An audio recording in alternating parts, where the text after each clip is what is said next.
네, 당신의 투자 고민 저희와 함께 해주시죠. 아침엔 투자 4월의 넷째 주입니다. 오늘도 힘차게 시작하겠습니다. 허잼입니다. 네, 여러분 안녕하세요. 홍선혜입니다. 자, 시장 월요일 이렇게 시작이 됐는데 네. 지난 금요일에 이제 미국 시장이 쉬어갔잖아요. 성금요일이라고 네. 했죠. 그래서 오늘 저녁에는 또 유럽의 시장들도 대부분 좀 쉬기 때문에 네. 그래서인지일까요? 거래가 조금 한산하고 그러니까요. 네, 시장도 보합권에서 좀 머물러 있는 상황이네요. 네. 지난주 뭐 관세 폭탄 최악은 지나간다. 이제 후반전을 준비해야 한다. 근데 후반전에는 우리가 이제 선수로 뛰어야 됩니다. 이번 주에. 이번 주. 네, 그렇죠. 2대2 지금 협상 우리가 테이블에 올라가게 되는데 어떤 이야기가 나올지도 궁금하고 여기서 사실 협상 좀 잘 좀 돼가지고 우리 시장에도 좀 훈풍이 좀 불어야 되는데 사실 잘할 수 있을까? 걱정이 저는 좀 먼저 앞서게 되더라고요, 지금. 근데 뭐 일본의 사례도 봤지만 이게 네. 한 번에 끝날 수가 없잖아요. 이제 계속해서 이야기를 좀 나눠 볼 텐데 네. 이번 주 어쨌든 스타트가 좀 좋았으면 하는 바람이네요. 그러니까 네. 이번 주 또 실적도 많이 나와요. 미국 빅테크, 지금 테슬라, 알파벳, 우리 기업들 실적들도 한번 살펴보고 기대를 해보도록 하겠습니다. 네. 제가 어제 오랜만에 영화관에 갔거든요. 뭐 봤어요? 근데 아니요. 이분 닮은 분이 영화를 또 아, 개봉을 하셨더라고요. 견자단의 열혈 검사가 딱 이렇게 써 있었는데 그걸 보면서 너무 반가워가지고 내일 우리 혁진 차장님 만나는 날이구나. 월요 투자 전략 이혁진 차장님 만나보겠습니다. 반갑습니다. 안녕하세요. 네, 반갑습니다. 안녕하십니까. 이혁진 차장입니다. 근데 우리 이혁진 차장님이 훨씬 더 잘생겼어요. 제가 보니까 근데 나이 차가 크지 않습니까? 그죠? 당연하게 위로야. 네. 훨씬 잘생겼습니다. 그럼요. 네. 사장님 주말 잘 보내셨죠? 아, 예, 정말 잘 보냈습니다. 뉴스가 너무 많이 나와서. 맞아요. 네. 예, 이게 참 투자하시기 어려울 것 같다라고 생각이 듭니다. 이게 네. 해석이 필요한 뉴스가 하루에 뭐 한두 개가 아니라 이제 10개, 20개 나오다 보니까. 그러니까요. 예, 참 트럼프 진짜 바쁘겠다 싶기도 합니다. 오늘 좀 힌트를 주세요. 그러니까 이번 주 좀 방어적인 태세로 가야 될지 아니다. 이번 주부터는 좀 더 돈을 내가 가지고 있는 현금이 있다면 좀 풀어볼까? 이런 전략을 해야 될지 오늘 끝날 때까지 힌트를 좀 많이 주시길 네, 부탁드리겠습니다. 알겠습니다. 네. 자, 본격적인 이야기에 앞서서 또 안내해드릴 부분이 하나 있죠? 네, 그렇습니다. 네. 아침엔 투자 수요일을 또 꽉꽉 채워주고 계신 두 분이죠. 한동엽, 이동규 부장님이 네. 이 폭락한 자산시장 흔들리는 투자자 여러분들을 위해서 미국 시장 특히나 관심 많으시잖아요. 바이 아메리카 월간 실전 투자 세미나 오프라인 세미나를 준비를 하고 계시다고 합니다. 지금 댓글로 신청폼 나가고 있거든요. 링크 네. 나가고 있습니다. 클릭해서 들어오셔서요. 오프라인으로 직접 만나서 내 투자 고민 이야기하고 싶다 하신 맞아요. 분들은 꼭 참석 부탁을 드려보도록 하겠습니다. 자, 많이 신청해 주시고요. 본격적으로 이야기 좀 이어가 보겠습니다. 네. 사실 주말 사이 뭐 뉴스가 많았다. 네. 사장님 그래 주시는데 이게 이제는 어느 정도 좀 뉴스가 많은 거를 기본적인 사실로 상정하고 가서 그런지 지난주 대비해선 조금 조용했나 이런 생각도 들긴 하더라고요. 그러니까. 아, 맞습니다. 이게 정점을 네. 지난 예. 그 느낌인가 그쵸. 싶기도 했어요. 제가 네. 제일 그 극단적인 패닉셀링은 이제 지지난주죠. 맞아요. 지지난주 금요일 날 끝났고 안 좋은 곳의 정점은 역시나 이제 지난주에 끝났다. 네. 좀 말씀을 드렸고 지금부터는 어지간한 이야기에는 좀 우리가 둔감하게 반응할 수도 있고 서프라이즈로는 미국이나 중국이나 뭐 아니면 어떤 이제 유럽이라든지 여러 가지 정책을 통해서 시장에 좀 인센티브로 작용할 만한 여지도 남아 있다. 결론적으로 제가 생각하는 이제 4월과 5월의 전략들은 이것입니다. 말씀하신 대로 실제 뉴스의 양은 최근에 더 많아졌어요. 네, 뭐 당연하죠. 협상하는 국가들도 많아지고 있고 실제 협상 단계로 넘어갔고 그쵸. 그러다 보니까 우리가 받아들이는 뉴스는 아마 이번 주와 다음 주 더 많아질 거라고 생각을 합니다. 자, 문제는 이제 받아들이는 사람들의 태도가 조금 달라지기 시작했습니다. 네. 첫 번째로는 이제 변동성이 기본적으로 좀 완화되고 있고요. 그리고 가장 걱정됐었던 무차별적인 이제 상호관세 는 넘어갔다라는 것이 실제 불확실성 인덱스 기준으로도 이제 피크아웃을 하는 계기를 만들기도 했습니다. 또한 제일 중요한 건 이렇게 보입니다. 미국의 무차별적인 관세가 아니라 지금부터는 조준을 하고 때린다라고 보여지고요. 그 조준의 대상은 중국이고 네. 특히나 그 중국에서도 테크로 좀 몰리고 있는 상황인 것 같습니다. 자, 그러다 보니까 사실상 미국의 테크가 M7이 제일 많이 빠지고 나머지 국가들은 좀 완만한 상황인데 오늘 같은 경우에도 우리 증시가 올랐고요. 네. 지난주 말미에도 유럽 증시가 올랐어요. 자, 이유는 이 답을 트럼프에서 자꾸 찾으려고 하면 안 될 것 같습니다. 늘상 제가 강조하는 것은 자, 지금부터 상대국은 뭘 할 수 있는가? 네. 가장 기본적으로 금리를 내리고 있죠. 네, 이게 1월에 똑같은 상황이 반복이 됐었습니다. 미국은 못 내리고 나머지는 전부 다 내리고 있으니까 유럽 신고가, 우리나라 조바방 랠리, 지금 한 차례 관세라고 하는 중간에 큰 리스크를 지난 다음에는 다시 그 현상이 저는 5월 이후에 반복이 될 거라고 생각을 하고 있어요. 따라서 미국 외의 시장 이 상당히 좋을 것 같고요. 네. 그리고 테크도 분명히 바닥을 확인했다라고 좀 판단을 합니다. 따라서 테크조차도 지금은 너무 이제 부정적인 시각을 버려야 되는 시기라고 생각을 하고 제가 제시드리고 싶은 전략은 이런 겁니다. 미국 외에 신흥 시장이 좋을 것 같다. 우리도 포함이고. 그렇습니다. 자, 그리고 네. 테크 외의 종목들이 조금은 더 강세를 보일 것 같다. 그리고 테크도 레벨은 바닥을 찍어서 하반기 반등을 위한 모색을 할 것이 보입니다. 이건데 실제 지금 20일까지의 수출 지표를 보면 우리나라 수출 전체는 역성장인데요. 그렇더라고요. 반도체만 플러스예요. 아. 네, 그러니까 사실 이건 냉정한 현실입니다. 네. 실적을 볼 수 있는 것은 사실상 대형주 중에서는 반도체뿐이고요. 예, 그런데 전체 미국의 제조업 지표, 이 선행 지표가 돌지 못하니까 실적이 돌아도 계속해서 신뢰를 얻지 못하는 상황인데, 자, 미국과 중국이 지금 강대강 대치 모드예요. 여기에서 아주 조그만한 이제 좀 뭐랄까 뒷걸음만 나와도 테크가 좀 이제 급반등하는 모습들이 전 지금부터는 좀 보이지 않을까라고 생각을 합니다. 그래서 항상 이제 4월은 죽을 사 그렇죠. 써주셨고 네. 5월을 기대하자. 그러니까 네. 그런 맞아요. 관점으로 말씀해 주셨는데 오늘 딜리셔스 샌드위치 스페셜 K 네, 이렇게 맞습니다. 갖고 오셨거든요. 아니, 굉장히 예. 막 먹음직스러워요. 그러니까. 네, 네. 딜리셔스 샌드위치. 샌드위치 우리가 샌드위치 신세다. 네. 이거는 좀 어제 오늘 얘기가 아니고 역사적으로 그러니까요. 계속 샌드위치였죠. 근데 이게 딜리셔스 네. 하다는 네, 거죠. 네. 그리고 오. 스페셜 K가 그러니까. 붙었습니다. 예, 이 두 가지가 좀 네. 같이 맞물리는 거예요. 사실 우리뿐은 아니고요. 네. 최근에 보면 베트남도 미국도 원하고 중국도 원하는 것 같아요. 예, 나름의 좀 중립국인데 제조업 강국인데 중국이 우회 수출 통로이자 한국의 생산지이기도 네. 해서 베트남이 굉장히 좀 중요하다라고 말씀 좀 드렸는데 실제 베트남의 포지션이 미국으로 살짝 기울고 있는 것 같아요. 예, 미국과 협상을 할 때는 우리 0% 관세 하겠습니다. 그리고 중국산 우회 수출도 막겠습니다라고 했는데 실제 시진핑이 베트남을 방문을 했거든요. 네. 근데 여기에서 시진핑 주석은 자 우리 공동 대응하자 이렇게 얘기를 했는데 베트남은 딴 얘기했어요.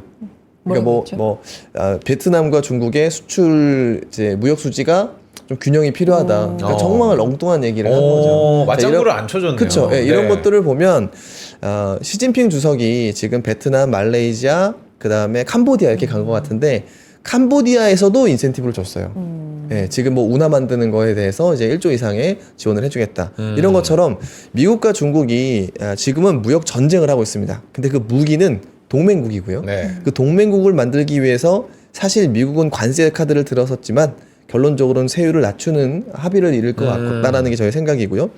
중국은 할 수 있는 카드가 없으니까 대놓고 어떤 인센티브를 계속 제시를 할 겁니다. 네. 예, 그게 미국에 대응할 수 있는 유일 카드이기 때문에 예, 그렇죠. 자, 그런데 문제는 이 사이에서 인센티브를 받을 수 있는 국가들이 존재하는 것이고 그렇죠. 예, 이번에 좀 첫 번째가 베트남인 것 같고요. 네. 그 다음에 한국일 가능성이 아주 높다라고 오. 생각을 하는 거죠.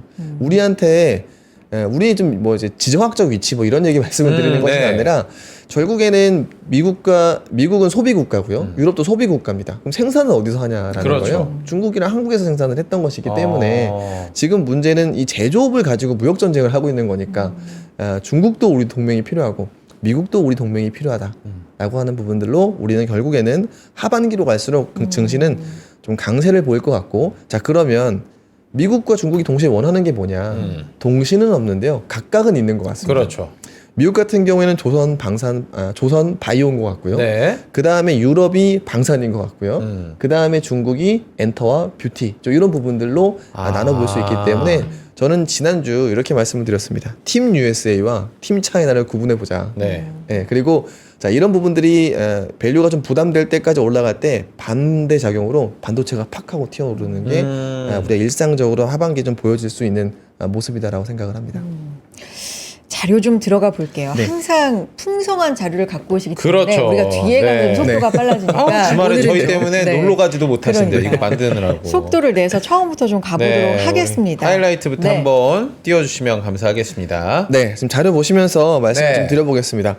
특히나 오늘 자료의 양은 많은데, 네, 시간 관리는 제가 한번 잘해보도록 하겠습니다. 저희도 잘해볼게요. 예. 네. 자료 보여주시면, 네. 네. 자, 기본적으로 제가 생각하는 거는 4월 4주에는 변동성, 증시는 피크아웃 한 것 같아요. 지수의 변동성은 피크아웃 한 것 같고, 가장 좋은 지표로 빅스 지수가 30포인트를 하향 이탈했다. 29긴 합니다만, 네. 하향 이탈했다.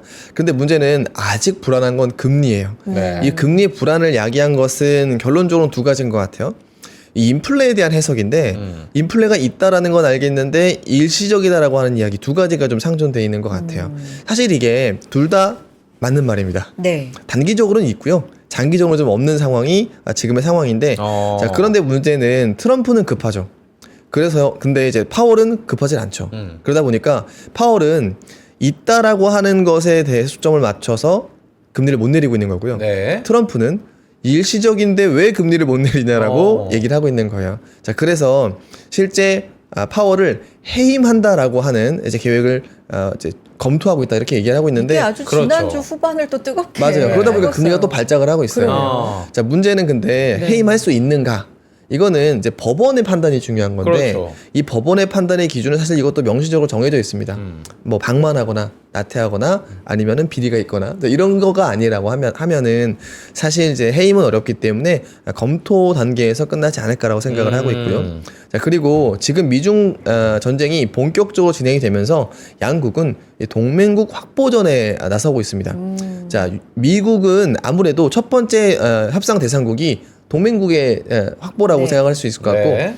일본, 한국, 호주 자 이런 국가들인 것 같습니다. 네. 자 그리고 이제 중국은 뭐 표정이 좀 최근에 좀 좋지 않은데 캄보디아, 말레이시아 그리고 아까 말씀드렸던 베트남. 베트남인 거예요. 사실 이것도 일전에 말씀드렸던 이유는 아시아 지역에서의 수출 비중이 중국이 거의 30% 육박을 합니다. 네. 미중 무역 분쟁 이후로 2018년 이후 미국은 19에서 한 15%까지 낮춰졌고 나머지를 전부 다 아시아로 향했거든요. 자 그래서 아시아가 너무 중요해서 지금 미국과 중국의 동맹국 확보전은 각기 다른 지역에서 벌어지고 있다. 결론은 제가 아까 말씀드렸다시피 팀 USA 팀 차이나를 기준으로 우리 한번 생각을 해볼 필요가 있을 것 같다라고 생각을 합니다. 차장님 여기서 저는 궁금한 네. 게 그 전 장면을 보면은 예. 사실 이제 트럼프가 주인공이네요. 트럼프 대 시진핑, 트럼프 대 파월의 어떤 기싸움이 네. 각기 다른 모습으로 나타나는데 네. 먼저 좀 선행돼야 될 게 어떤 거라고 보세요? 중국이 풀리면 사실 금리는 뭐 파월은 괜찮아야인지 네, 아니면 네. 파월이 힘을 좀 주면은 중국과 우리는 더 세게 붙을 수 있어. 어떤 게 조금 근데 사실 네. 파월이 힘을 줄 수는 없어요. 그래요? 예, 냉정하게. 우리 좀 도와줘. 야, 우리 말 좀 들어줘 하고 예. 있잖아요, 파월한테. 근데 제 생각에는 이런 겁니다. 트럼프는 남 탓을 되게 잘해요. 아, 예, 그러니까 지금 예를 들면 지금 미국이 금리를 내리면 정말 미중 무역 분쟁에 크게 도움이 될까? 사실 그건 조금 아이러니한 얘기입니다. 뭐 예를 들면 그러면 그러다가 인플레이션이 쭉 올라가 버려요. 그럼 미국 입장에서는 더 좋지 않죠. 사실 제 생각인데 트럼프는 지금 금리 못 내리는 거에 대해서 이해도 하고 알고 있다라고 생각을 합니다. 아. 그런데 지금의 이 문제, 네. 이 문제는 트럼프는 관세 전쟁을 그만할 가능성이 아주 적다라고 좀 말씀을 드렸죠. 네. 관세 전쟁은 계속을 해야 돼요. 근데 비난은 좀 나눠 먹자라고 하는 거죠. 화살은 혼자만 않겠다. 적어도 아. 강성 지지층만큼은 네. 설득이 될 거잖아요. 아. 저는 뭐 그런 차원이지 않을까라고 혼자 뭐 예단으로 네. 생각을 하고요. 저도 좀 이해가 됐습니다. 예. 네. 생각을 하고요. 금리 내려간다라고 뭐 크게 달라지는 구도는 아니라고 생각을 합니다. 다만 증시는 좋겠죠. 네. 증시는 상대적으로 좋을 수 있을 것 같습니다. 근데 이 중앙은행 입장에서는 네. 스태그가 진짜 좀 무서운 거 무섭죠. 아니에요? 이게 그쵸. 어떻게 해도 네, 좀 맞아요. 약발이 안 먹힐 수 있는 예. 좀 힘든 상황이 되는 거잖아요. 그렇죠. 네. 그러니까 이제 문제는 경제가 안 좋았을 때 인플레가 낮아지면 뭔가를 해볼 수가 있는데 경제가 안 좋아했는데 인플레가 올라와 있으면은 중앙 입장에서는 할 수 있는 건 자체가 없는 거잖아요. 네. 그러니까 이제 이렇기 때문에 파월은 어쩔 수 없는 상황이고 저는 이걸 모두가 알고 있지 않을까라고 생각을 합니다. 그래서 단순히 저는 그냥 욕 나눠 먹기라고 생각을 합니다. 네. 그렇군요. 네. 하나씩 좀 보겠습니다. 네, 좋습니다. 제가 챗 GPT가 진짜 좋습니다. 최근의 상황을 제가 한 가지 그림으로 우와. 이제 저게 해봤는데 이제 AI를 통해서 맞습니다. 오. 사실 제가 만든 건 아니에요. 네. 제 원성수 주임이 만들어줬어요.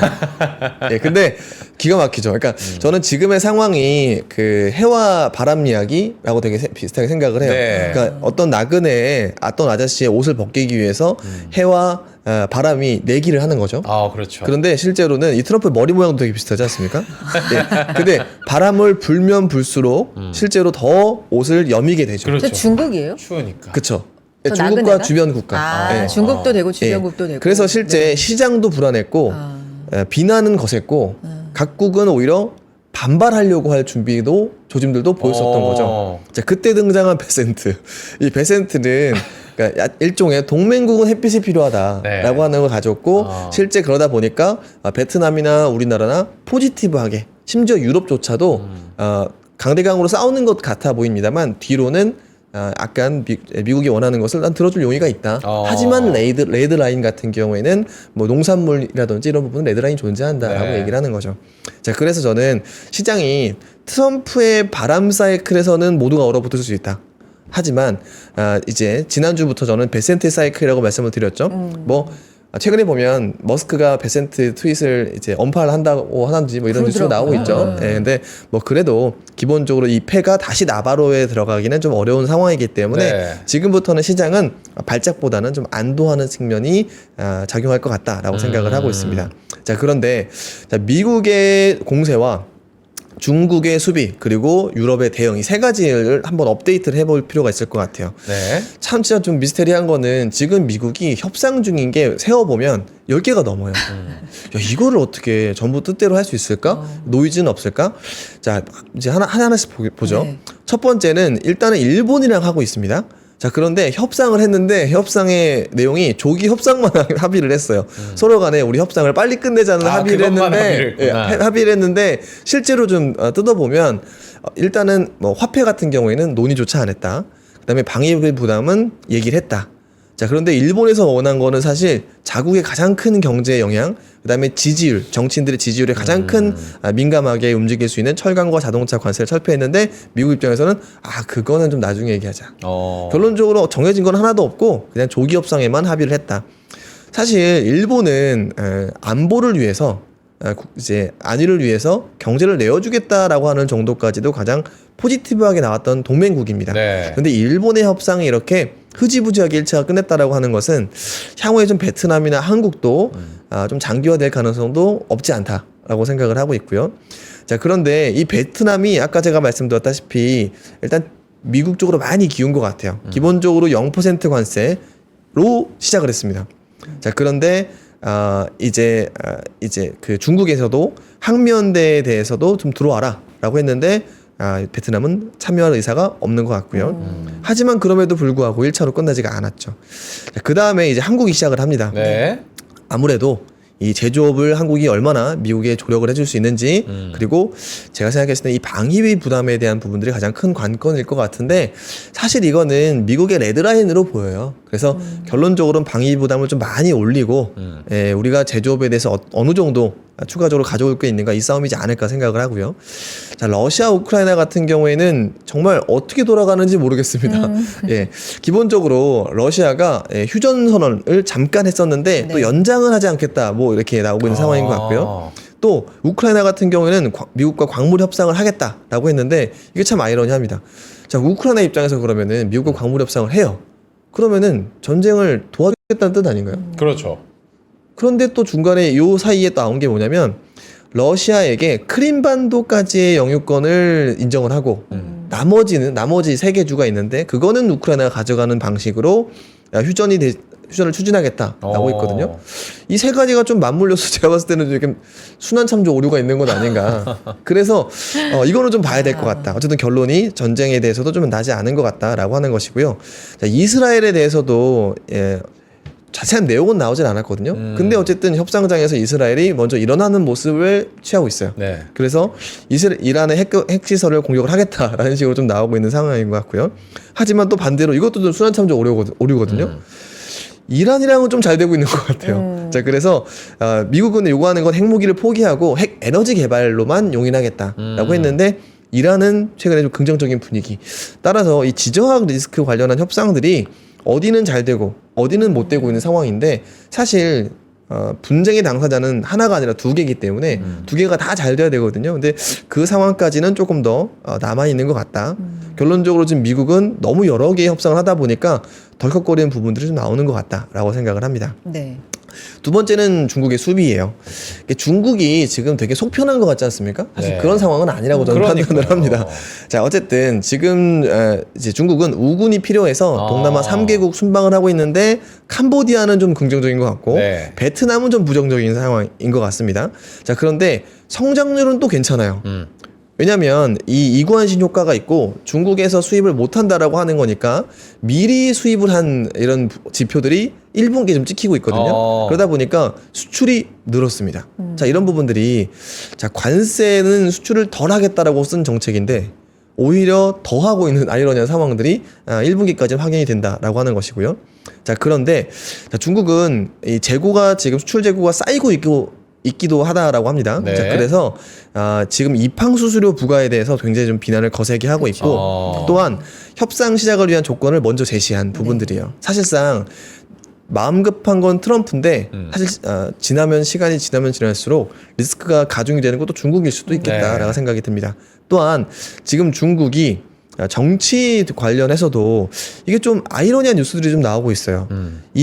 지금 중국은 경제와 뭐 정치와 군사가 분리됐다라고 얘기를 보통 하죠. 그래서 리더들이 다 각자 있는데, 자, 근데 지금 친 시진핑의 허웨이둥이라고 하는 이제 한 3위권 정도의 국가 위원회 부주석이 지금 파이낸셜 타임즈의 보도에 따르면 부패 혐의로 보직 해임 구금됐다라는 얘기들이 있어요. 네. 자, 그래서 지금 시진핑이 최근에 좀 다급하게 이렇게 우군 확보를 나서는 것도 네. 아무래도 이제 군부의 장여우샤라고 하는 분이 장여우샤, 예. 그러니까 2인자인데 네. 이분이 태자당이에요.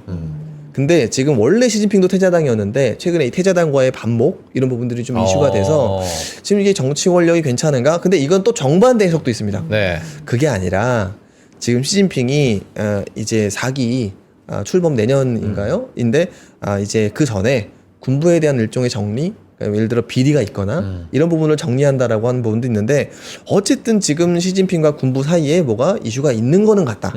이것을 가지고 약간 미국에서는 이건 2인자 태자당의 어떤 시진핑 견제로 판단을 하고 있는 것 같기도 하고, 하지만 정반대에서는 그런 거 아니다. 시진핑이 4기를 출발하기 위해서는 비리를 없애야 되기 때문에 어떤 태자당 출신의 아니면 군부 부분에 이런 단속을 하는 거다. 이런 부분들이 있는데 어쨌든 이 부분은 우리가 정치 부분에 대해서도 중국 좀 봐야 될 것 같다라는 겁니다. 긴 싸움의 끝에서는 저는 그래도 미국이 훨씬 유리한 국면이 아닐까라는 생각이 들긴 하는데 뭐 위아나 저라까지 카드를 뭐 만지작거리고 있다라는 기사들이 나오고 있으니까 계속 하고 있죠. 예, 차장님 보시기에는 남은 카드가 많이 있나요, 중국이? 둘 다요? 중국에게 사실 둘 다 카드는 다 나왔습니다. 다 나왔다. 뭐 할 게 없어요. 이제. 더 이상 할 게 없다. 왜냐면 관세 매겼잖아요. 100% 이상은 의미가 없고. 그 미국은 이제 쓸 카드 다 쓴 거고요. 네. 그 다음에 중국 입장에서 위안화 절하. 그 다음에 동맹국 확보. 사실 가장 큼직한 것들은 다 나왔어요. 뭐 히토류. 히토류 그쵸. 제한하고 이제 그 다음에 이제 정말 극단까지 가는 것들이 있죠. 그러니까 히토류 같은 이제 수출 제한 이런 것들이 있고, 미국은 또 하나 있죠. 상장 폐지. 그 얘기 미국에 했잖아요. 상장된 중국 기업들을 전부 상장 폐지 시켜버리는 거예요. 네. 그러니까 여기까지 정말 갈 거냐. 그럼 진짜 막장인 거죠? 정말 네. 막장까지 가는 거죠. 근데 이제 저는 그러면은 협상을 하려고도 들지 않았을 거다라고 생각을 합니다. 그거는 최후의 보루이고, 네. 최후의 보루이고, 이제 지금 딱 나온 카드 안에서 싸우지 않을까라고 생각을 합니다. 예. 자, 그리고 사실 지금 이 미중 중요한데 네. 저는 최근에 증시가 나쁘지 않은 배경에 이 부분이 되게 중요하다 생각을 합니다. 뭐냐면 유럽을 트럼프가 깨우고 있어요. 자, 유럽을 잘 생각해 보면 사실 솔직히 말하면 나태했어요. 자, 한번 생각해 보시면 플랫폼 뭐 구글, 그죠? 아마존, 미국은 다 있죠. 그 다음에 중국도 다 있어요. 뭐 텐센트, 바이두 그렇죠. 다 있죠. 심지어 우리나라도 있습니다. 네이버, 카카오. 그렇죠. 유럽 하나도 없어요. 그러니까 하나도 지금 없나요? 유럽은 그냥 남 거를 쓰겠다라고 하는 부분들이고요. 또 하나는 이제 국방이에요. 자, 유럽은 이제 사실상 미국 제품 다 사서 썼죠. 없으니까 한국 제품 사서 쓰고 있죠. 네. 자사가 만드는 건 대부분 독일이 만드는데 문제는 독일은 전범국이잖아요. 2차 세계대전. 네. 그러다 보니까 철강은 뭐 네덜란드에서 사와서 써야 되고 이제 이런 아이러니한 상황이 됐었죠. 자, 그런데 이 유럽이 완전히 좀 변신을 하고 있다라는 거예요. 자, 보시면 금리 인하도 제일 먼저 하고 있고요. 그 다음에 이 독일이 이 메르츠 총리가 선출이 최종적으로 5월에 됩니다. 네. 자, 그래서 이 메르츠 총리가 한 말이 독일이 다시 정상 궤도에 돌아왔다라고 선언을 했어요. 자, 이 말이 무슨 얘기냐면 그냥 지금의 정치 잠깐의 공백을 얘기하는 게 아니에요. 메르켈 때부터 독일이 안 좋았는데 하면 안 되는 것들을 했는데 네. 자, 지금 독일이 돌아왔다. 각성했다. 네, 이제 정신 각성했다. 차렸다. 지금 봐라라고 하는 거예요. 어. 자, 독일은 그래서 효과적이고 네. 효율적인 정부를 갖게 될 거고 이거는 네. 아주 강력하게 외부에 알려질 것이다. 네. 이게 경제만 그럴까요? 저는 재무장이라고 봅니다. 예, 재무장. 유럽의 재무장을 독일이 시작을 하면 유럽은 좀 재무장 할 것 같다라고 네. 생각을 하고 있고요. 그 다음에 스페인도 달라졌습니다. 스페인. 자, 스페인 왜 낮잠 자는 국가잖아요. 예, 갔다 왔습니다. 그쵸? 예, 축하드립니다. 근데 이제 보면 국방비도 3조 원 증액을 했고 오. 관세 지원군도 22조 원 증액을 했고 심지어 반 러시아 탈 미국 유럽군 창설을 제안을 하고 있어요. 그러니까. 자, 유럽이 어제의 유럽이 아닙니다. 지금 미국과 러시아가 유럽을 완전히 깨우고 있고 재정과 이제 통화 정책 입장에서 가장 적극적으로 대응을 하고 있어요. 자, 그러다 보니까 네. 주가도 오르고 그러다 보니까 미국 외 자금으로 분산 효과도 나오는 것이 저는 유럽 때문이라고 생각을 합니다. 유럽은 불안할 거예요. 왜냐하면 잘 생각해 보시면 미국의 군사 관련한 협상 테이블에 러시아만 올라가고 있고요.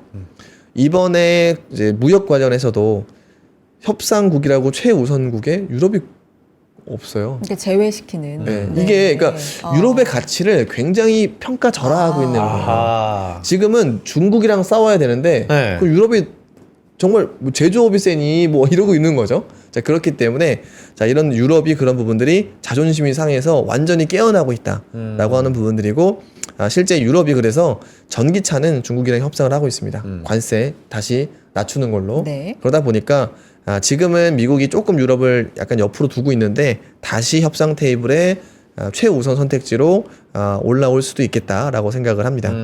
자, 어쨌든 자, 이러한 것들로 두 가지를 좀 봤으면 좋겠는데 네. 첫 번째는 증시예요. 변동성은 완화가 될 거라고 생각을 하고 있고요. 제가 뭐 빅스라든지 푸콜레이쇼로 많이 좀 보여드려 마가 있습니다.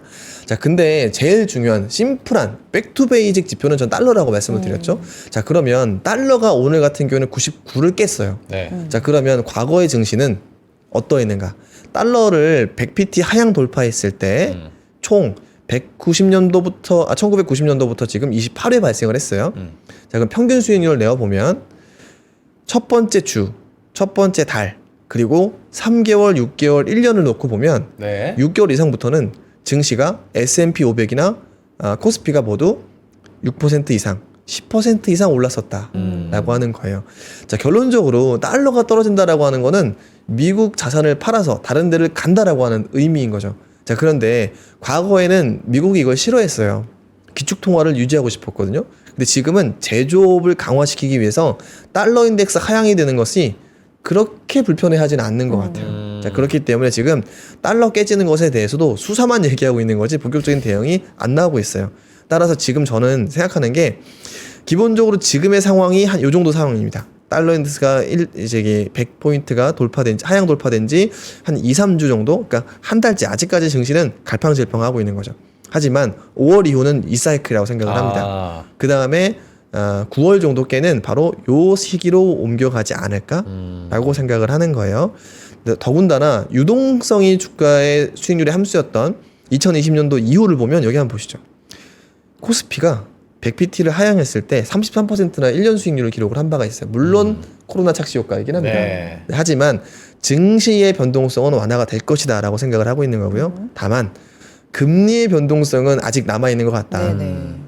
자, 최근에 금리를 보면요. 미국 국채 금리는 인플레이션, 이게 원래는 지난해 제일 중요했는데 최근에는 인플레가 아니라 트럼프가 당선되고 관세 계획이 발표가 되고 네. 파월이 해고 언급이 됐을 때 금리가 올라가고 있어요. 네. 즉 그냥 불안하면 증시도 증시인데 최근에는 불안이 미국 금리에서 국채시장에서 나오고 있다라고 하는 거예요. 하지만 결론적으로 우리는 제일 중요한 게 관세 계획도 예정대로 되지 않았고 지금의 트럼프가 파월 의장을 해고한다라고 하는 것도 물리적으로 불가능하다. 네. 라고 한다면은 바로 이때 오른 것만큼 빠지고 이때 오른 것만큼 저는 다시 우하향될 가능성이 상당히 높다라고 생각을 해요. 그래서 이제 지금 증시는 이렇게 생각을 하고 있고요. 하나씩 지금 보면 자 지금 우리가 제일 걱정하는 것이 아까 제가 말씀드렸던 인플레이션이 어떻게 되고 있는 건가. 그다음에 시스템 리스크가 아닌가. 왜냐면 금리가 올라가니까 시스템 리스크 아니야 라고 걱정을 하고 있거든요. 하지만 기대 인플레 같은 경우에는 1년은 정말 많이 올라가고 있어요. 이게 지금 금리를 당장에는 못 내리는 부분들인 거죠. 하지만 보시면 5년 인플레이션은 떨어지고 있습니다. 성장률 때문이겠죠. 네. 네. 따라서 금리는 장기적으로 보면 우하향할 겁니다. 다만 그게 당장 상반기에 못 내릴 뿐입니다. 그렇기 때문에 하반기에는 뭐 시장에서는 3회 정도 많이는 4회 정도까지 예상을 하고 있는 것 같은데 적어도 2회 이상은 내린다라고 봤을 때는 그래도 지금의 좀 불편한 상황은 이제 벗어나지 않을까라고 생각을 하고 있고요. 자 여기에 시스템 리스크 많이들 걱정하시죠. 아마 채팅창이라든지 이제 저는 유튜브 댓글에서도 많이 봤던 것 같습니다. 네. 미국 문제 있는 거 아니야? 하지만 그 시스템 리스크를 잘 보여주는 것이 바로 응찰률이에요. 그러니까 즉 미국 국채가 처음 발행이 됐을 때 경쟁률이 어느 정도 되는가인 그러니까 수요가 건데 있냐? 네. 맞습니다. 자 근데 지금은 그냥 평균 밴드 선에서 움직이고 있습니다. 네. 예, 심지어 지난달에는 많이 올라가기도 했었어요. 왜 그러냐면 미국이 성장을 한다라고 하는 관점으로 채권을 사는 게 아닙니다. 미국이 안 망하면 지금의 일드가 매력적인가가 중요한 거예요. 자 그런데 채권 금리가 많이 올라갔죠. 자 그래서 응찰률은 오히려 상향 안정화되고 있기 때문에 시스템 리스크를 반영하고 있지는 않다라고 생각을 하는 겁니다. 자 근데 아까 제가 또 이제 말씀드렸던 것이 뭐 이미 제가 서두에 너무 말씀을 다 드려버려가지고 네. 공략 방향은 결론적으로는 미국이 두려워하고 중국이 활용하고 싶은 거. 예. 자, 이 사이에서 팀 USA는 조선 방산 바이오, 팀 차이나는 뷰티와 엔터. 자, 이런 쪽들을 주목을 했으면 좋겠다. 우리 입장인 거죠. 그렇죠. 네, 맞습니다. 자, 이유는 뭐냐면 조선 같은 경우에는 사실 지금 유가가 떨어지는 건 사실 불안합니다. 네. 상방은 제한될 수도 있어요. 왜냐하면 조선사의 과거의 주력 선종은 사실 유가에 기반한 것들이 굉장히 많았었거든요. 자 그리고 사실 지난번 이 관세 부과에 이제 수수료 부과 중국산 선박에 대해서 네. 나온 것도 당초 발표됐었던 2월보다도 조금은 완화된 부분들이 있었어요.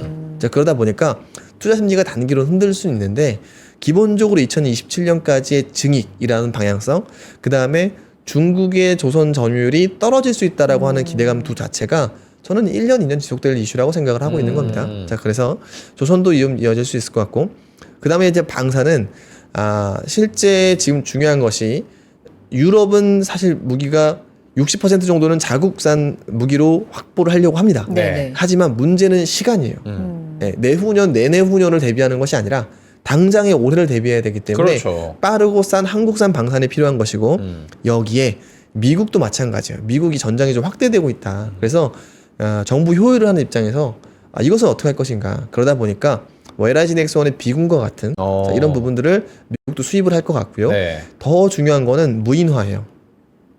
자, 미국이 이번에 러우 전쟁, 제가 요즘에 푹 빠져 사는 유튜브가 하나 있어요. 뭐예요? 러시아와 우크라이나 전쟁에 대한 실황 중계. 근데 그게 보면 제가 뭐 여기서 특정 유튜브 언급해도 되나요? 네네네네. 네, 갱상도라고 아니, 있어요. 네네. 근데 이제 거기서 보면 군인들이 카메라를 달고 전투를 네. 하더라고요. 그러니까 한 부대에 한 명 정도는 네. 카메라를 달아서 실황을 보여주는 것 같습니다. 자, 그런데 문제는 거의 영상의 대부분이 드론이에요. 그러니까. 정말 무서운 게 네. 심지어 그래서 모든 이 방어, 드론에 대한 방어도 다 드론 기준이 진정에 대한 방어 다 드론 기준이에요. 예를 들면 아니면 가짜 탱크를 갖다 놓는다든지 가짜 사람을 이렇게 더미로 이렇게 만들어 놓고 있어요. 근데 문제는 드론이 열화상 카메라라서 혈감질을 하잖아요. 숨어 있어도 그거 뻥도 다 사람을. 알아요. 그리고 심지어 뭐냐면 드론이 그냥 떠 있는 게 아니라 가만히 그냥 어디 정착해 있어요. 죽은 드론처럼.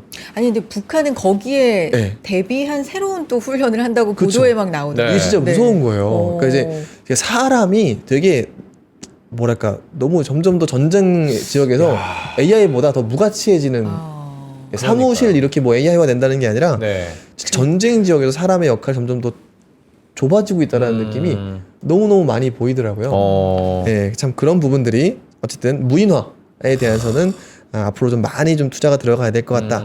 자, 여기 추가적으로 요 장표 이외에는 저는 이제 앞으로 바이오, 네. 뷰티에 대해서 좀 말씀을 드리고자 합니다. 그래서 종목에 대한 업앤다운 하나씩 말씀을 드리면서 이제 이어가도록 하겠습니다. 여기서 잠깐 끊고 잠깐 네, 끊고 네. 여러분 딱 저희가 전반전 이제 끝났고요. 후반전에 진짜 내용들이 더 많이 저희가 눌러서 담아드리도록 하겠습니다. 어디 가지 마시고요. 광고만 잠깐 보고 올게요. 광고 타임.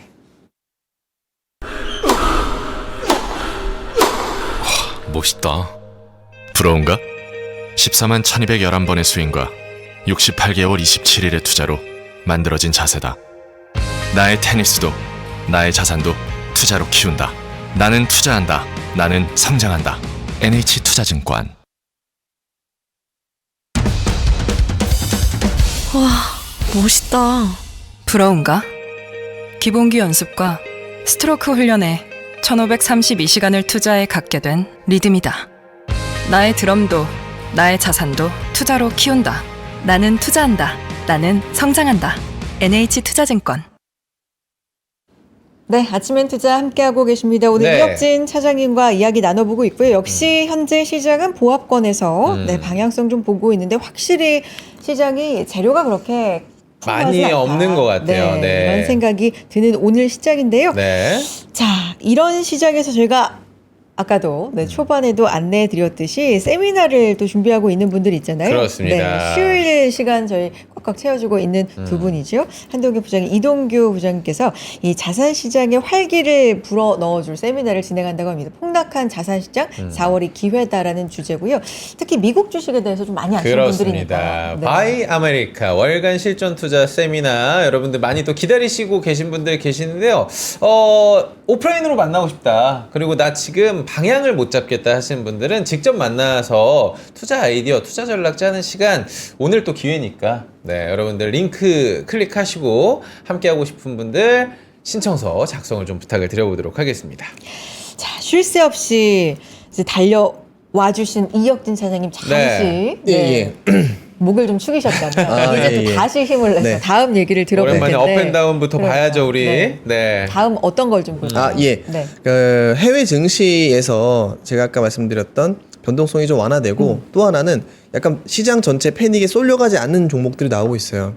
자, 그런 부분들을 좀 하나씩 말씀을 드리겠습니다. 네. 자, 자료 보시면서 먼저 이제 해외예요. 오랜만에 보여드리는 장표이기도 하죠. 네. 그런 것 같아요. 자, 지난주 보면 지멘스 에너지가 많이 올랐습니다. 독일에서 실적 가이던스 상향을 조정을 했고요. 그 다음에 일본에서 스미토모 제약 같은 경우가 또 급등을 했습니다. 이제 피인수되는 M&A 모멘텀으로 좀 급등을 한 거고, 그 다음에 이제 일라이릴리 또 14.7% 좀 올라갔었고요. 네. 또한 우리나라 한미반도체가 최근에 주가가 좀 반등을 하고 있는데 이제 원조 한미라고 해야 될까요? 네, 똑같은 TC 본딩을 만드는 비세미컨덕터가 또 13% 올라갔다. 그래서 오늘도 반도체가 일부 좀 반등을 하고 있는 부분들도 있죠. 자, 일본에서는 스미토모 제약 말고도 이런 에자이 같은 바이오 주식이 올라갔어요. 치매 치료제입니다. 자, 그리고 안타스포츠 같은 중국 종목들이 올라가고 있는데 아무래도 중국도 마찬가지인 것 같아요. 전체 이구환신 효과는 늘어나고 있는데 IT에 대한 이제 미국의 견제가 늘어나다 보니까 IT는 좀 빠지고 이런 일반 스포츠 소비재들은 좀 반등을 하는 모습들이 유지가 됐었다라고 하는 것이고요. 반대로 이제 부진했던 종목들을 보면은 명품이 갑자기 후두둑 하고 빠졌습니다. LVMH나 디올이나 이제 이런 부분들이 많이 빠졌었고요. 네. 이유는 에르메스 때문이었어요, 사실. 네.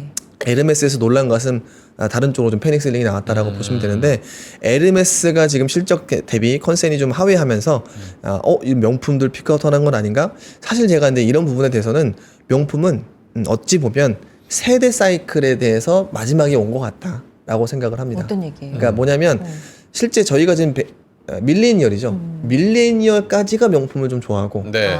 밑에 Z세대들은 명품에 대해서 사실 그닥 니즈가 없습니다. 아. 근데 재밌는 점은 실제 강남이나 네. 특정 아파트 단지, 고급 아파트 주거 단지를 보면 명품으로 휘감은 분들이 점점 줄어들고 있어요.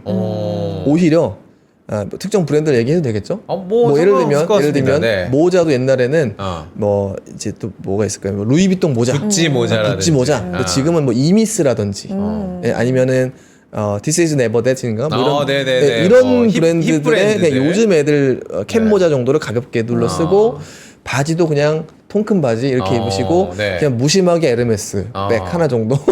네, 그 정말 명품을 칭칭 감는 트렌드는 점점 어린 세대로 갈수록 사라지고 있는 건 아닌가? 예, 라고 생각이 들어요. 이유는 마찬가지인 것 같아요. 그냥 명품 자체가 약간 올드한 이미지에 그 명품 자체가 중국인들이 좀 너무 많이 하다 보니까 예, 아무래도 그 반작용으로 다른 트렌드들이 나오고 있는 것 아닌가라고 좀 생각이 듭니다. 자, 그래서 어쨌든 이 명품이라고 하는 부분들은 저는 장기 우상향 사이클이 좀 인플레에 따라서 올라는 가겠습니다만 이제 좀 미분값이 많이 떨어지지 않을까라고 생각을 합니다. 근데 유럽 증시에서 좀 시총이 높은 종목들이니까 네. 이 뭐 아까 유럽 증시, 유럽 네. 쪽 괜찮다 하셨는데 네. 이게 좀 그러니까요. 영향이 좀 있지 않을까요? 근데 유럽에서 참 아이러니하게도 바이오, 보험, 산업재는 계속 갑니다. 명품은 상대적으로 좀 부진한 상황인 거예요. 그러니까 아무래도 지금의 동인을 주가 동인 움직이는 건 중국은 소비 보조금, 네. 유럽은 재정. 그러니까 재정이 들어가는 곳과 소비 보조금이 투입되는 곳이 많이 올라가는 것 다르구나. 같고 미국은 둘 다 없으니까 다 빠지는 거고 예, 한국은 상대국에서 필요한 것들이 올라가는 거고 네, 이런 좀 메커니즘으로 돌아가는 것 아닌가라고 좀 생각이 듭니다. 네, 그 다음 장표 한번 보시면 네, 국내입니다. 자, 우리나라에서는 아무래도 네. 관세가 영향이 적은 종목들이 많이 올라가고 있는 것 같아요. 보시면 뭐 디어유 엔터죠. 칩셋 미디어, 팹리스 반도체입니다. 야. ABL 바이오 바이오고요. 현대로템 방산이고 네. 최근에 친환경 종목들이 좀 올라가고 있고요. OCI. 예, 그다음에 두산 로보틱스. 이게 2주 전에 우리나라 휴머노이드 로봇 연합체 결성이 되면서 앞으로 좀 많은 지원금들과 그다음에 이제 펀딩이 될 것 같다라고 하면서 올라가고 있는 건데 사실 근데 전 두산 로보틱스 자체 휴머노이드 기능은 좀 기대감을 아직까지 좀 이르다라고 생각을 합니다. 그다음에 이제 이렇게 효성중공업처럼 전력기기가 올라가는 것이 굉장히 저는 흥미로웠습니다. 뭐냐면 사실 AI라고 하는 범주에 반도체와 전력기기는 세트였어요. 네. 근데 이게 분리되고 있는 거거든요. 자, 이런 부분들이 지금 전력기기는 반도체뿐만이 아니었구나. 성장 동력이 친환경이라든지 아니면은 기후 위기 이런 것들로 그냥 전력기기 같은 경우에는 실적에 크게 미스가 장기적으로 없겠다라고 판단을 하고 있는 것 같아요. 어쨌든 우리나라에서는 이런 관세 프리 업종들이 여전히 좀 강세를 보이고 있다라고 하는 것이고요. 반대로 2차 전지, 반도체 이런 부분들이 안 좋거든요. 사실 이런 부분에는 공매도 영향이 꽤 컸어요. 그래서 우리 시장이 좀 그래요? 올라서 공매도가 쇼커버링 나오면 반대로 갑자기 뭐 어느 날 12% 15% 올라갈 수 있는 것도 이쪽들이긴 합니다. 뭐냐면 공매도가 지금 재개가 된 지 이제 거의 한 달 다 돼가네요. 네. 한 달 다 돼가는데 이게 전부 다 SK하이닉스나 이제 2차전지 이런 쪽으로 다 쏠려 있어요. 뭐 공매도 거래 비율이 지금 15%에서 어떤 종목은 20% 이상 올라가고 있는 상황입니다. 하루에 거래되고 있는 이제 거래량 중에 5분의 1이 공매도라는 얘기거든요. 자, 그럴 정도로 좀 과도하게 전 쏠려 있다라고 생각을 합니다. 네. 자, 그래서 오히려 우리 시장이 제가 바닥이고 오히려 올라갔을 때 이런 돌발적으로 반도체에서 급등이 나올 수 있다라고 말씀을 드리는 것은 사이클적으로 말씀드리는 것은 아니지만 이런 공매도 쇼커버링이 언제든 튀어나올 수 있다. 바이오도 그렇고 자, 이런 부분들이 우리 시장의 좀 기회 요인이기도 합니다. 자, 공매도 얘기 나왔으니까 그 외국인들이 돌아올 거라는 기대감 좀 네. 있었잖아요. 예. 근데 지금 뭐 4월에만 10조 가량 빠져나갔다고. 네, 네. 계속 매도세 이유가 내국인들만 하고 있죠 지금. 그래요? 관심 없는 예, 거예요, 예. 외인들은 지금? 이유는 그런 것 같아요. 외국인 입장에서는 포트폴리오 투자를 합니다. 네. 포트폴리오 투자를 하면 자 기본적으로 어느 나라 주식 어떤 종목을 떠나서 자산에 대한 포트폴리오 비중을 조정해야 되겠죠. 네. 그러면 주식을 줄여서 금이라든지 지금. 그렇죠. 대체 자산들을 살 수밖에 없죠. 금이 계속 올라가죠. 그 이유는 지나고 보니 미중 무역 분쟁에서 중국에 미국을 대항하는 것 중에 하나는 금을 사놓는 거였구나. 그리고 금리도 불안하고 주식도 불안할 때는 금이 상대적으로 좋은 수익률을 냈었다라는 것 때문에 이런 금에 대한 포트폴리오가 좀 많이 늘어나고 있다 비중이라고 생각을 합니다. 그 다음에는 이 지금 미중 무역 분쟁이 낳은 결과 그러니까 결국은 관세인데 관세에 대한 결과는 무역량 감소 그러면은 그렇죠. 수출 비중이 높은 국가들은 비중을 좀 줄여놓는 이런 작업들이 지금의 진행 중이다라고 생각을 하고 있고요. 자, 그러다 보니까 중국이 빠질 때 한국이 좀 같이 빠져요. 네. 오늘도 비슷한 모습이 또 보여지고 있는 것 같거든요. 그래서 그런 부분들 때문에 외국인이 지금 당장은 돌아오고 있지 못하지만 하지만 실망하지 말자.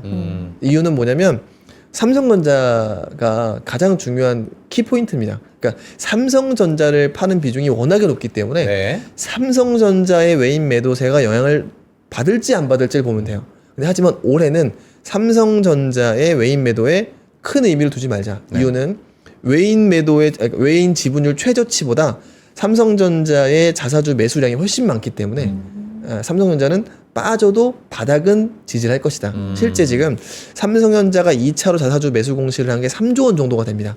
근데 지금 거의 80% 이상 다 샀어요. 네. 근데 그러면 뭐냐면 3차가 나오겠지. 10조 한 거 중에서 부분적으로 지금 이제 발표를 하는데 3차가 나오겠지라는 기대감이 있기 때문에 네. 삼성전자의 외인 매도세의 영향은 더 미미해질 수밖에 없다. 네, 라고 생각을 합니다. 네. 환율 영향도 조금 있을까요? 아까 달러 약세 네. 짚어주셨는데 네. 그것 대비해서 우리 원화가 똑같이 강세가 되고 있진 못하니까. 그게 진짜 걱정이에요. 그래요? 네, 진짜 문제고요. 음. 물론 이 환율이 우리나라가 상대적으로 좀 계속 상대적으로 되게 약세인 거죠. 네. 달러가 지금 99가 깨졌는데 아직도 1,420원이니까 뭐 때문에 되게 약한 겁니다. 자, 그런데 제가 생각했을 때는 결론은 미국과 우리나라의 금리 차이가 아직도 좀 여전히 많다. 그러니까 미국 10년물 금리가 올라갈 때마다 약세로 전환하거든요. 그 금리 차가 좀 해소돼야 될 것 같다라고 하는 것이고, 두 번째로는 아직까지 우리가 대선이 끝나지는 않았죠. 네. 사실 유럽을 보면 잘 나와요. 그러니까 정치 불안이 완전히 해소가 됐을 때 증시도 올라가고 환율도 좀 안정됐었던 측면들이 좀 있어요. 근데 저는 그래서 5월을 좀 기대하는 것이 대선 사이클로 들어갑니다. 네, 경선이 아니라 대선 사이클로 들어가는데 나오는 정책들이 있을 것이고, 그렇죠. 사실 좀 싱겁게 끝날 가능성도 좀 있다라고 생각을 합니다. 지금 지지율로만 보면은 네네, 네. 뭐 베팅 사이트에서 80% 나오니까요. 음. 자, 그런데 자 그러면 그 다음부터는 불안이 4월까지는 불안을 반영을 하다가 네. 5월부터는 정책, 그러니까 이제 선거 구호 이런 것들을 반영하겠죠. 근데 오늘 다행히도 1위 후보에서 이런 얘기가 나왔죠. 증시 5천을 만들겠다. 5천. 선법 개정 얘기가 다시 예, 나왔죠. 예. 네. 뭐 사실 이거는 구호만 있으면 됩니다. 실제로 주가는 시장이 만드는 거예요. 예, 정치인이 만드는 게 아니죠. 하지만 이 구호가 되게 중요하다. 예. 실제 정책이 나오면 제가 이 말씀을 드리겠지만 주가 지수를 직접적으로 언급했다는 거는 굉장히 좋은 신호입니다. 아, 좋은 신호인가요? 너무너무 좋은 신호죠. 예, 유동성이 향후에 우리나라도 풀리고 미국도 결국엔 금리 인하하면 유동성이 더 풀릴 텐데 네. 그 유동성을 어디에 파킹시킬까가 되게 중요한 변수거든요. 예, 그게 주식시장 5천이라고 있는 것에 야. 그냥 이제 선언적인 의미이긴 하겠습니다만 5천. 예, 개인 투자자들한테도 굉장히 좋은 메시지가 될 것이다 라고 생각을 합니다. 네. 다음 또 네. 가보죠. 네. 갑자기 5천 얘기하다가 지금 보니까 네. 2,480이니까. 아니, 그러니까 꿈에 네. 이제 뭐 그렇게 가봐야죠. 네. 네. 다음 가보죠. 네. 네. 그래서 지금부터 시간이 또 부족한데 예, 하나씩 말씀을 드리겠습니다. 네. 어쨌든 미국에서 중요한 장면 일라이릴리의 주가 상승이었다고 그래요. 생각을 합니다. 자, 그리고 일라이릴리가 주가가 상승한 배경과 노보노디스크가 또 빠졌던 이 상황이 되게 중요하다 생각을 하는데 자, 둘 다 똑같은 비만 치료제를 만드는 기업입니다. 같은 기전 당뇨병 치료제로 만든 약입니다. 자, 그런데 일라이릴리가 주가가 올랐던 배경은 결국엔 경구용 치료제 임상 3상 결과가 나왔었기 네. 때문입니다. 자, 그러면서 노보노디스크가 빠졌죠. 즉 제가 이거 연초부터 지난해 연말부터 계속 강조했던 자, 지금 바이오의 혁신은 바이오 베터다. 즉 뭐냐면 이 제형을 바꾸는 것이 가장 큰 무기로 바뀌고 있다. 자, 어느 똑같은 약효라고 하더라도 이 제형만 바꾸면 즉 한 달에 뭐 이제 일주일에 한 번씩 배에 찌르다가 위고비가 이걸 네. 먹으면 그러니까 편하게. 그쵸. 엄청 먹으면 편하다. 이거 안 찔러도 되는 거잖아요. 아. 이거는 엄청난 혁신이다라는 거예요. 그러니까 사용성을 증가시키는 것도 엄청난 혁신이기 때문에 실제 일라이릴리의 주가 반등 배경에도 이런 경구용 치료제로 바꾸는 이 제형 변경이 또 한 번 확인이 되어줬다라고 네. 생각을 합니다. 실제 우리나라 바이오텍들의 지금 주가 올라가는 배경도 보면 전 사이클이 그냥 단순 신약, 그 다음에 시밀러, 그 다음에 바이오 베터로 완전히 바뀌고 있다고 생각을 해요. 즉 빅파마들에 얹어서 빅파마들이 기존에 만든 의약품이나 만들 의약품의 약효를 증진시키거나 또는 제형을 바꿔주는 이 바이오 베터의 개념이 2025년과 26년 사이클이라고 저는 생각을 하고 있습니다. 네. 이미 실제 계약 규모가 상당히 높아지고 있어요. 또한 임상 실패 확률은 낮아지고 있습니다. 자, 그렇기 때문에 이런 종목들에 주목을 해야 될 것 같은데 하나 보시면 메인 먼저 출발한 곳이 올릭스였어요. 제약사는 일라이릴리였었고요. 네. 그 다음에 그 다음 출발한 것이 바로 이제 ABL이랑 알테오젠이었죠. 네. 알테오젠 같은 경우는 아스트라제네카. 이게 SC 제형 변경이었었고요. ABL은 GSK였는데 이게 금액이 무려 4조 원이었습니다. 아하. 시총 대비 3배가 넘는 네. 예, 금액이 나왔죠. 근데 문제는 RTB4 같은 거는 SC 제형이라고 알 수도 있는데 이 그랩바디 B는 생소하시죠? 처음 보는 네, 완전 생소하실 거예요. 네. 그래서 제가 간단하게만 말씀을 드리면 뇌를 치료할 때 가장 큰 문제는 약이 뇌를 치료하러 들어가지 못한다는 거예요. 아 그래요? 뇌는 너무 중요하잖아요. 소중하잖아요. 네. 그러니까 우리 몸도 뇌에 들어오는 이물질에 대해서 막아요? 방어 시스템이 있습니다. 그래요? 자, 그러다 보니까 이게 치매 치료라고 해서 쏘아도 대부분의 약이 침투를 못하는 거고 침투율이 어떤 거는 1%도 채 안 되는 게 많은 거예요. 네. 근데 이제 이 그랩바디 같은 경우에는 그랩바디 BBB 셔틀이라고 얘기도 하는데 기존의 치매 치료제를 같이 합쳐서 네. 침투율을 거의 10배 정도 올려주는 겁니다. 그러다 보니까 용량이 많으면 많을수록 부작용이 늘어납니다. 어쨌든 네. 간에. 그래서 너무 늘리면 안 되는데 이게 침투율을 10배 늘려준다라고 하면은 용량을 10배 줄여도 된다라는 거죠.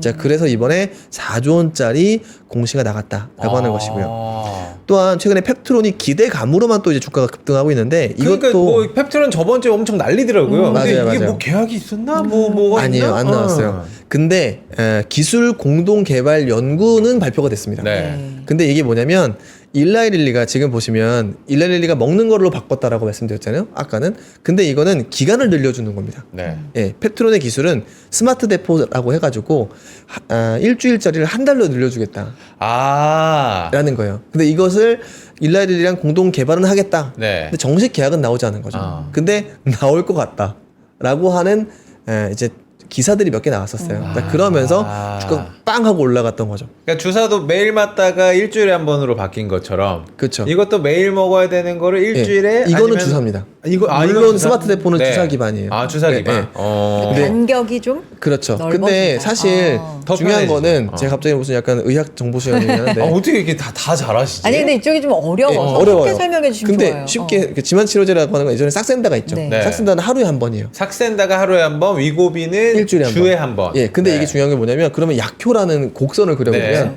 한 달 하루짜리는 이렇게 떨어지는 거죠. 네. 다음 날 맞으면 이렇게 떨어지는 아. 거고. 그러면은 우리 보통 수학에서 이렇게 하면은 절반밖에 안 남는 거죠. 네네네네. 네, 그죠? 아. 근데 만약 일주일이에요. 일주일을 놓고 보면 이렇게 떨어지는 거죠. 아, 완만하게 기울기가? 네. 맞아요, 맞아요. 네. 그러면 실제 약효의 기간은 아. 보통 길어지는. 3분의 2 내지는 그 이상이 되겠죠. 일주일로 따져보면 싹센다는 일주일이면 절반밖에 안 남는데 네네네네. 근데 이걸 한 달이다. 아. 그러면 더 이렇게 떨어질 거니까 일주일 동안 거의 그대로 있는 거죠. 아 뒤에 칠판 하나 드리고 싶어요. 배치동 예, 수학 예. 강사. 예, 예. 근데 그렇게 되면 살 빠지는 건 물론이고 이제 이 유사 다른 치료들이 가능하잖아요. 네. 예, 여러 심장병이라든지 비만을 유리할 수 있는 다른 질병 효과까지도 있기 때문에 약효를 길게 하는 건 되게 중요한 기술이기도 합니다. 네, 하지만 어쨌든 ペプト론 아직까지 뭐 나온 것은 아니고 네. 예, 이런 기대감이 있었다. 어쨌든 공통점은 모두 바이오 베터의 개념들이 종목들이 많이 올라갔었다라고 하는 것이고 그래서 저는 25년도 우리나라 바이오는 여전히 좀 긍정적인 시간을 유지할 필요가 있을 것 같다라고 하는 겁니다. 네. 자, 그 다음이 관광입니다. 네. 저는 아까 제가 이 바이오는 거의 다 미국 제약사들이에요. 네. 미국에서 기업들이 필요한 것이라고 보면 관광은 우리나라가 열 것과 중국이 열어줄 것 중에서 우리나라가 여는 것이 가장 중요하다 생각을 합니다. 자, 보시면 이게 관광에 들어오면 누가 들어오느냐? 노란색이 여성이고요. 파란색이 남성이에요. 우리나라 관광에 늘어나면 그냥 여성들이 들어오는 거예요. 아 여성분들이 많이 오네요. 근데 왜 그러냐면 네. 우리나라는 휴양지가 아닙니다. 그래서 그렇죠. 엔터, 쇼핑 아니면은 뭐 의료 서비스 의료 이거 받으러 관광. 들어오시는 건데 네. 그 니즈가 있는 것이 여성분들인 거죠. 자, 그런데 여기에 제가 일본을 보면서 우리나라에 더 들어올 가능성이 높다라고 말씀을 드리고 있죠. 이 노란색은 방일 관광객이에요. 요거는 네. 방한이고 이거는 네. 일본에 들어오고 있는 관광객들이에요. 근데 보시면 엔화가 약세가 될 때 엄청 늘어납니다. 그렇죠. 상식적으로 사실 말이 되는 거죠. 자, 그런데 네. 엔화가 강세 전환을 했어요, 최근에. 네. 네. 그러면 일본에 덜 가겠죠. 네. 그러면 상대적으로 우리나라 워낙 약세죠. 더 올 가능성이 상당히 높다라는 거죠. 대비해서. 그렇죠. 네. 자, 그런데 우리나라 1Q를 보면 성장률이 둔화됐어요. 왜 그랬을까요? 왜 그랬죠? 이거 계엄 영향이 좀 있었습니다. 예, 예. 그래. 불안했죠. 예, 불안하니까. 분단 국가도 사실 1월달 지표가 별로 안 좋았고 아. 단체 관광도 별로 안 들어왔어요. 그래서 이제 사실 그래서 넣었는데 근데 문제는 관광객의 소비 금액 자체는 아무 문제 없이 엄청나게 올라가고 있습니다. 자, 그래서 우리나라 관광에 대해서 한번 기대를 해보자라고 하는 거고요. 자, 그래서 제가 이 뷰티가 너무 중요하다고 말씀을 드렸죠. 지금 당장 파마리서치 같은 경우에는 제가 말씀드리고 많이 올랐는데 밸류에이션 부담이 없지 않아요. 자, 그럼에도 불구하고 업종 전체 섹터 콜을 부를 수 있을 정도로 진짜 좋은 점 뭐냐면 관광객은 2019년 대비 플랫이에요. 그 정도 고점 회복 정도 한 겁니다. 네. 근데 방한 외국인의 성형외과 피부과 소비액은 보시면 피부과는 몇 배니까 1,400억 원에서 6,400억이에요. 그러니까 들어오는 사람들의 숫자는 비슷한데 네. 쓰는 돈은 엄청 늘었다. 네 배 맞아요. 이상. 근데 맞아요. 이게 사람만 더 들어오면은 정말 더 많이 늘어날 기하급수네요. 수밖에 없는 거죠. 예. 근데 이 공급이 문제인 거죠. 이 공급이 정말 수요만큼 빨리 유동적으로 늘어날 수 있을까요? 의사 수가 늘어야 됩니다. 병원 수가 늘어야 돼요.